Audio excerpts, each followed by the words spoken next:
こんにちは、野木助です。今回は札幌で食べたおすすめグルメをご紹介します。すべてではないですが、現地の方に教えてもらったお店を中心に行ってみました。1店舗あたり 1,2 分でサクッとご紹介するので、最後までご覧ください。最初にご紹介するのは札幌駅近くの牛タン屋さん。近隣で働く方々や常連っぽい人たちでにぎわっていました。お店のメニューは牛タン定食ただ一つ。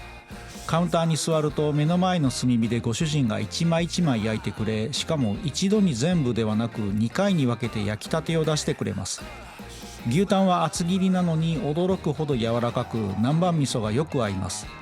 添えられた青菜漬けも相まってプチプチとした食感が心地いい麦飯がよく進みます。そして忘れてはいけないのがテールスープ。ネギもお肉もたっぷりで旨味が染み渡ります。まさか昼の定食でテールスープを飲めるとは思ってもいませんでした。ちなみに夜はお酒を片手に牛タンを楽しむお店だそうです。札幌駅近くにお越しの際はぜひ。続いては地下鉄南平岸駅すぐそばの居酒屋というより和風のバーのような落ち着いたお店。ここ出てきたもの全部がむちゃくちゃ美味しかったです。まず驚いたのがお通しの茶碗蒸し。だしの香りが素晴らしいです。そして盛り付けが美しいお作り。さわらは柔らかく、ヒラメの昆布締めは香りが素晴らしい。刺身の下には菜の花のおひたしが隠れていて、これがまた美味しいんです。続いてトマトの揚げ出し。これもむちゃくちゃ美味しかったです。トマトの外はカリッと香ばしく、中はトロトロ。そこにかつおだしとおぼろ昆布の香りが追いかけてきます。トマトの風味がほんのり移っただしまで飲み干せるほどの美味しさでした。このだしがあまりに美味しかったので、締めに中華そばを食べたんですが、これがまたなんじゃこれっていう美味しさ。煮干しの風味をしっかり感じるのに臭みが全くなく、いい香りだけが残ります。そして浮かんでいるお麩が和風のスープにとてもよく合っていました。お腹も心も優しく満たしてくれるお店。気温0度の夜に最高の晩ご飯でした。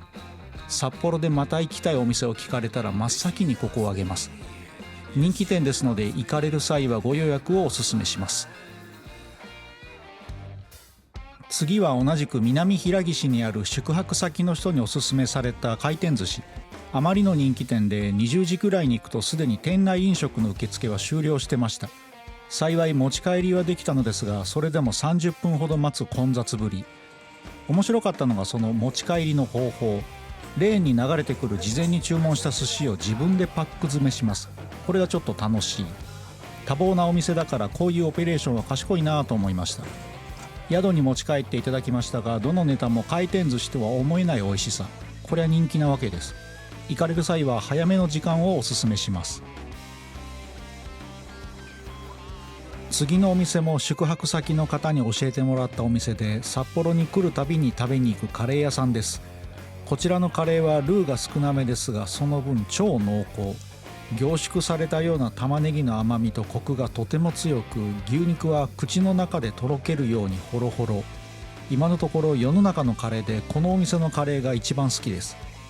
コクうまなカレーがお好きな方はぜひトライしていただきたいお店です。僕はカレーが好きですが、甘いものも好きでして、藻岩山のふもとにある和菓子屋さんを教えてもらい、路面電車に揺られて行ってみました。店内は目移りするほど多種多様の団子や大福が並んでいます。その他にもソフトクリームやわらび餅ドリンクといった珍しいメニューもあり、店内でいただくこともできます。いただいたのはみたらし団子とずんだ餅。初めて訪れたお店ですが、安心安定の美味しさという印象。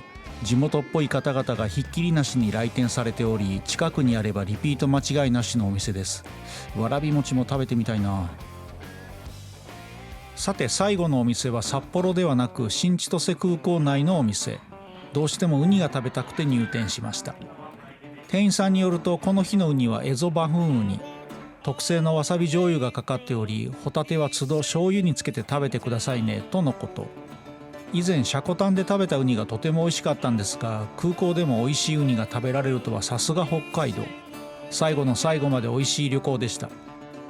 ちなみに滞在中はご紹介したお店以外でもいろいろ食べまして、例えば美味しさに度肝を抜かれたローカル居酒屋や市役所の食堂のカレー、札幌駅北口のしびれる担々麺、そして発売70年を迎えるソウルドリンク。大阪から LCC で2時間程度で行けるので、隙を見つけてはまたいろいろ食べに行こうと思っています。良き旅でした。